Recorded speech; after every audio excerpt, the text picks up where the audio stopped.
Thank you, everyone, for the testimony, and we'll move into the question-answer portion of today's hearing. And I now recognize myself for 5 minutes for questions. And Mr. Rosiak, we'll start with you.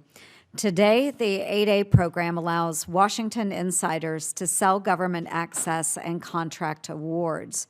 What's your assessment of the program's current oversight mechanisms, and how effective have they been in preventing abuse? So oversight hasn't worked, and it's not going to work. Set-asides are inherently extraordinarily vulnerable to corruption and fraud and waste. Wherever there's the prospect of millions of dollars going to somebody without the usual competitive process, the free market is going to find creative ways to get that money to where it would otherwise have gone, which unfortunately often means big companies. This waste is massive. If you look at, for example, the women-owned businesses in certain industries, say construction, asphalt paving, things like that, anecdotally, everybody that I talk to says the vast majority of these companies are actually owned by the husband of the woman that's the supposed owner. But realistically, how would the government ascertain who's really in control of the company? You'd almost have to, the government would practically have to be in the bedroom with them there to see who's exerting control over this business. It's not realistic. In cases of pass-throughs, the disadvantaged company is supposed to retain 51% of the proceeds. But it's virtually impossible to stop pass-throughs without having the sort of information that the government would realistically never see. There's so many ways around it. For example, if you partner with a non-disadvantaged company that's supposed to get 49% or less, you could put a lot of the expenses on the disadvantaged side, including maybe even taking some of the staff from the non-disadvantaged company and temporarily hiring them and putting them on the books of the disadvantaged company. It's trivial to hit that 51% marker.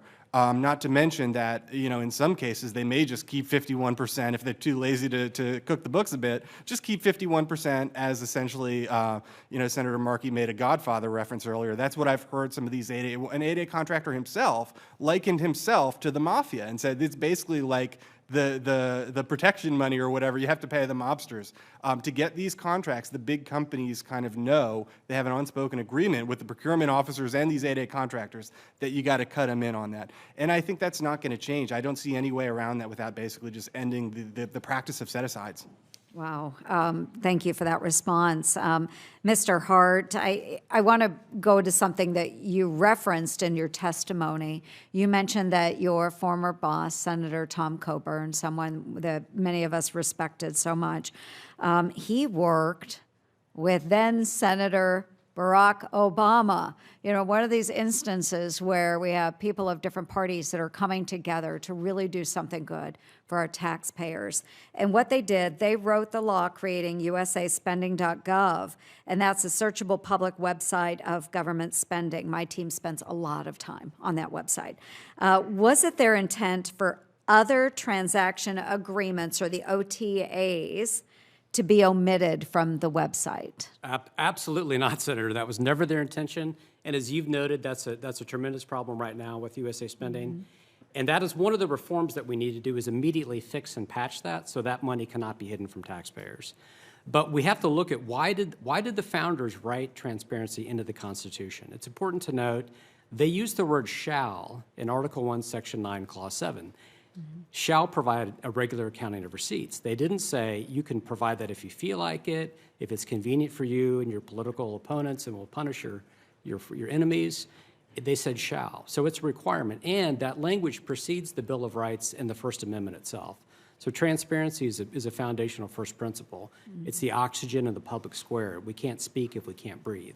So if they wrote that today, I'm convinced they would demand real-time transparency be the norm.